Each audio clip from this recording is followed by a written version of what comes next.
Today I'm gonna teach you 9 things that will help you win a lot more games. The Settlers of Catan tips I'm about to share with you have helped me gain over 50 points of Catan Universe Elo in the past 2 weeks. In fact, I ranked 15th in the past Flash season on Catan Universe. I'm Trickosaurus and today I'll share some rules that can be applied in every single game that you play and will help you win a ton of games. I have 9 tips for you. The tips go from easy to advanced. Keep watching. And I want to start things off with pick the best numbers. Picking the best numbers sounds easy, and that's because it is. 8 and 6 get 5 stars, 5 and 9 get 4 stars, and this is all based on the amount of times a number is rolled. 4 and 10 have 3 stars, 3 and 11 have 2 stars, and 2 and 12 have 1 star. Then you need to add up the amount of stars, so it's still pretty easy. Like for example, the 6, 5, 11 spot, the 6 has 5 stars, the 5 has 4 stars, and the 11 has 2 stars, so when you add it up, you have an 11 starred spot.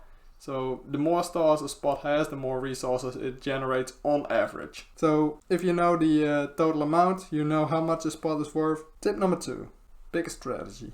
If you have all the best numbers but you only gain ore, sheep and brick, you still can't do a thing. So my advice is to pick a strategy. The best way to do that is to collect all 5 resources, but on some boards that isn't possible, or there are better strategies available for that specific board. There are other ways as well. You can do a development card strategy with really good wheat, sheep and ore gain. In some situations you lack a certain resource but use a 2-to-1 port to cover up for it, more on that later, or you can make some trades. That brings us to tip number 3. Take the rarest resources. Initial settlement spots that have rare resources are the best. How do you know if something is a rare resource? It's pretty simple. Look at the resources on the board and count what resource has the lowest amount of total stars. If a resource, for example, sheep, has 4, 4, 11 and 12, so you have 3, 3, 2 and 1 stars, you have a total combination of 9 stars available. Also, 4, 4, 11 and 12 is really rare, and that makes the 4s really good. Tip number 4. Resource gain over victory points. What do I mean with that? A quick example. If you build 4 roads, you've lost 8 resources and you gain 2 victory points with the longest road. Option number 2, you build 2 roads and a settlement, which cost you 8 resources as well.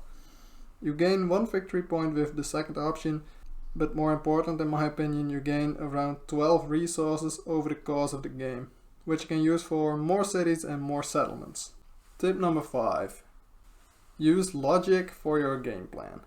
If you gain a lot of wheat and ore, go for cities. If you don't have places to build a settlement on, build a city or get some development cards. If you have a lot of resources, make a trade. Sometimes the game is really easy. Tip number 6. Use table talk. If you don't want a resource to be blocked or a card to get dropped, you should consider using some table talk. Often effective sentences are for table talking or the ones you see on screen right now. But be aware, don't make it obvious. You gotta be subtle. Tip number 7. Use the robber effectively. The robber is one of the most interesting aspects of the game in my opinion, because you can steal a card from an opponent and block their resource. But which one to block? Well, you want to block a resource tile with an often rolled number, like 6 or 8 or 5 or 9. But it can also help you a lot to block a resource you have plenty of. So people will want to make a trade with you and you can get some valuable resources in return. Tip number 8. Don't let fear dictate your decisions. Poetic, but what do I mean with that? A lot of players are afraid of a 7 roll and they buy or build things just to get below 7 cards. Stick to your game plan. If you need more resource gain to win, build a city or build a settlement. Don't settle for the development card if you're not blocked anyways. Stick to your game plan. Don't allow fear to dictate your decisions. I've got one more advanced tip for you, and that is don't settle for easy trades. In college I had a negotiation class and the saying that resonated the most with me was, the one who cares less wins. So that means don't be emotionally attached to the outcome. You don't know what is the best for you. Maybe you'll get the resource in another way, or maybe getting ahead in a resource gain actually means the other players will start robbing you. The point is, you have to learn to say no to the trades you don't benefit the most from. It will help you win games. And I have a very special bonus tip for you. Use boards.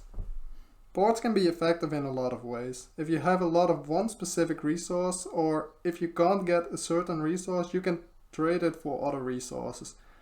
I can decide whether boards are good or not before a single settlement is placed. Hint: low ore boards. Did you learn something from this video? Awesome! Then I believe you want to subscribe to this channel.